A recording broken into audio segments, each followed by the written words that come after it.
BJP শাসিত রাজ্যগুলো নিজের ইচ্ছে মতো লোকের ভোট পাল্টে দিয়ে নিজেদের মেশিন ঢুকিয়ে দিচ্ছে। প্রায় 19 লক্ষ ইভিএম মিসিং আছে। আমি গত রাতে 9:30টার সময় শুনতে পেলাম 5.75% ভোট বিজেপি হঠাৎ করে বাড়িয়ে দিয়েছে। আমি বলবো নাগরিকদের সন্দেহ দূর করার জন্য ইভিএম কারা তৈরি করেছে, ইভিএম চিপ কারা তৈরি করেছেন, এই সংখ্যাটা বাড়লো কি করে, প্রথম দফায় দ্বিতীয় দফায় কি ছিল, কত ভোটার ছিল, কত মেশিন ছিল, সেটা আমরা জানতে চাই। বিজেপি শাসিত রাজ্যের বিরুদ্ধে বিস্ফোরক অভিযোগ মমতা বন্দ্যোপাধ্যায়। তিনি বলছেন যে যেখানে যেখানে বিজেপির কম ভোট পড়েছে সেখানে বাড়িয়ে দেওয়া হয়েছে। এই নিয়ে নির্বাচন কমিশনকে প্রশ্ন ছুড়ে দেন তিনি। বলছেন প্রায় 19 লক্ষ ইভিএম মিসিং আছে। বুধবার মালদার দক্ষিণে ফারাক্কার বল্লালপুর কিষাণ মান্ডির জনসভা ছিল, আর সেই জনসভায় উপস্থিত ছিলেন মুখ্যমন্ত্রী মমতা বন্দ্যোপাধ্যায়। আর সেখানে বক্তব্য রাখতে গিয়ে মমতা বলেন, নির্বাচন এলেই মিথ্যে কথা, ঝুড়ি ঝুড়ি ভাওতা। যেদিন প্রথম দফা দ্বিতীয় দফার ভোট হলো, আমরা প্রত্যেকে নির্বাচন কমিশনের সূত্র ধরে সমস্ত সংবাদ মাধ্যমে লিখেছি কত শতাংশ ভোট হয়েছে এবং নির্বাচন অফিসও সেটা জানিয়েছে। কোথায় কোথায় ভোটের ড্রপ আউট হয়েছে আমি গত রাতে 9:30টার সময় শুনতে পেলাম 5.75% ভোট বিজেপি হঠাৎ করে বাড়িয়ে দিয়েছে। আমি বলবো নাগরিকদের সন্দেহ দূর করার জন্য ইভিএম কারা তৈরি করেছে, ইভিএম মেশিনের চিপ কারা তৈরি করেছেন, এই সংখ্যাটা বাড়লো কি করে, প্রথম দফায় দ্বিতীয় দফায় কি ছিল, কত ভোটার ছিল, কত মেশিন ছিল, সেটা আমরা জানতে চাই। প্রায় 19 লক্ষ ইভিএম মিসিং আছে। বিজেপি শাসিত রাজ্যগুলোর নিজের ইচ্ছে মতো লোকের ভোট পাল্টে দিয়ে নিজেদের মেশিন ঢুকিয়ে দিচ্ছে। এটা আমার সন্দেহ। মানুষের সন্দেহ দূর করুন।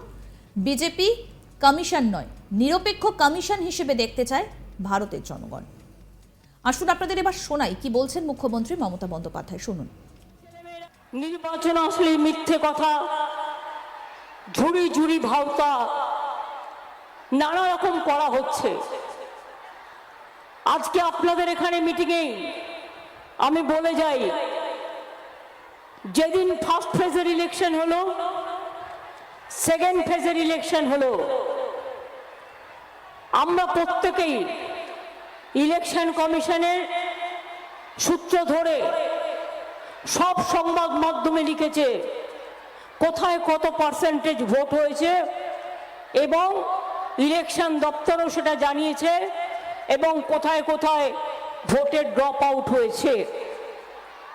আমি গত রাত্রিরে 9:30-এর সময় হঠাৎ শুনতে পেলাম 5.75% ভোট, যেখানে যেখানে বিজেপির কম ভোট তোলা হয়েছিল সেই সব জায়গায় হঠাৎ করে ভোটটা বাড়িয়ে দিয়েছে।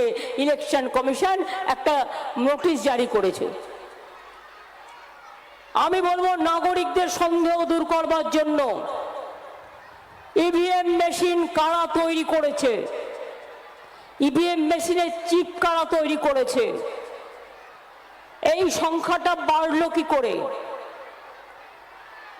ফার্স্ট ফেজে কি ছিল, সেকেন্ড ফেজে কি ছিল, কত ভোটার ছিল, কত মেশিন ইউজ হয়েছিল, সেটা আমরা জানতে চাই। হঠাৎ করে বেড়ে যাওয়া মানে এটা তো নয়। প্রায় 19 লক্ষর মতো ভোটার মেশিন মিসিং আছে অনেক দিন ধরে, যে বিজেপি শাসিত রাজ্যগুলো নিজের ইচ্ছা মতো লোকের ভোট পাল্টে দিয়ে নিজেদের মেশিন ঢুকিয়ে দিচ্ছেন। এটা আমার সন্দেহ। এই সন্দেহটা যাতে মানুষের মধ্যে না হয়, সেই জন্য ইলেকশন কমিশনকে আমরা বলবো মানুষের সন্দেহটা দূর করুন। বিজেপি কমিশন হয়ে বসে থেকে কোনো লাভ নেই। আপনাকে নিরপেক্ষ কমিশন হিসাবে কাজ করা দেখতে চায় ভারতবর্ষের জনগণ, এবং তাই আসল সত্যিটা কি এটা আপনাদের জানাতে হবে মানুষকে। মানুষ জানতে চায়, যেন প্রতারণা মানুষের সাথে না করা হয়, এটা মানুষ জানতে চায়। ইলেকশনেও চিটিং। অন্যদিকে বাংলায় 26,000 মানুষের চাকরি খেয়ে নিয়েছে বিজেপি বলে অভিযোগ করেন মুখ্যমন্ত্রী।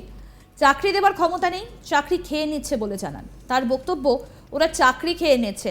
আমার কাছে সরকারে এখনো 10 লক্ষ চাকরি পড়ে আছে, চাকরি দিতে গেলেই কোনো না কোনো এজেন্সি পাঠিয়ে আটকে দিচ্ছে। ওদের একটা ভোটও দেবেন না, বিজেপিকে কেউ একটা ভোটও দেবেন না। ওরা বাংলাকে বঞ্চনা করেছে, বাংলার টাকা দেয় না। 26,000 মানুষের চাকরি খেয়েছে। এখন রাতে গণনা কেন্দ্রে ঢুকে তালা ভেঙে মেশিন বদলে দিচ্ছে। যেখানে বিজেপি বেশি ভোট পেয়েছে সেখানকার ইভিএম এখানে ঢুকিয়ে দিচ্ছে। আমার অনুরোধ, গণতন্ত্রের নিরাপত্তা বজায় রাখুন মানুষের সাথে। মঙ্গলবার জঙ্গিপুরে জনসভা করেন মুখ্যমন্ত্রী এবং সভার প্রায় শেষে তিনি বলতে থাকেন যে লোকসভা নির্বাচনে বিজেপির ফল ঠিক কী হবে। বিজেপি বারবার বলেছে আপকি বার 400 পার। মমতা বন্দ্যোপাধ্যায় তোপ দেগে বলেন 200-র অঙ্কটাও পার করতে পারবে না। এরপরেই প্রচারবাবু বলে নরেন্দ্র মোদীকে কটাক্ষ করেন রাজ্যের মুখ্যমন্ত্রী মমতা বন্দ্যোপাধ্যায়। আর তারপরে তিনি সাফ বলেন কেমন হবে বিজেপির ফলাফল। আর শোনাই কি বললেন তিনি এই বিষয়ে, শুনবো।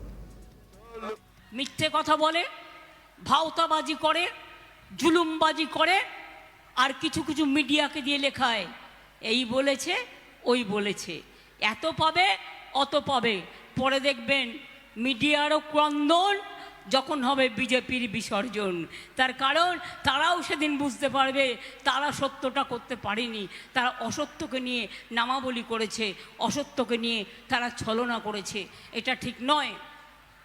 তাই আগামী দিন আপনাদের আমি বলে যাই, প্রচারবাবু বলেছিলেন ইসবার 400 পার, আর আমি বলেছিলাম ইসবার পগার পার।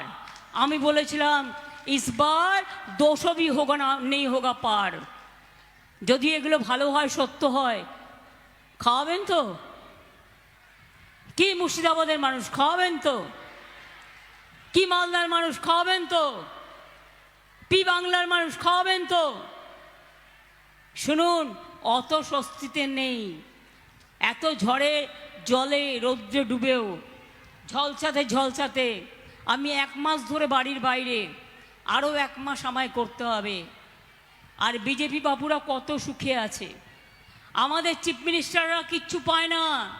আমাদের নিজেদের হেলিকপ্টার ভাড়া করতে হয়, নিজেদের হোটেল ভাড়া করতে হয়, আর ওনাদের জন্য তো সব কিছু মাপ। আর্মির 3টে helicopter, 10 star hotel type of plane, এত পুলিশ, এত বাহিনী, সব কিছু আছে। কিন্তু হাওয়া কিন্তু রটে গেছে। দিল্লি থেকে উত্তরপ্রদেশ, উত্তরপ্রদেশ থেকে মধ্যপ্রদেশ, মধ্যপ্রদেশ থেকে মুম্বাই, মুম্বাই থেকে বিহার, বিহার থেকে রাজস্থান, রাজস্থান থেকে চেন্নাই, চেন্নাই থেকে কেরালা, কেরালা থেকে বাংলা। बीजेपी हटाओ देश बचाओ, बीजेपी हटाओ धर्म बचाओ, बीजेपी हटाओ। আরও আপডেট পেতে দেখতে থাকুন আজ তাক বাংলার ইউটিউব চ্যানেল, সাবস্ক্রাইব করুন।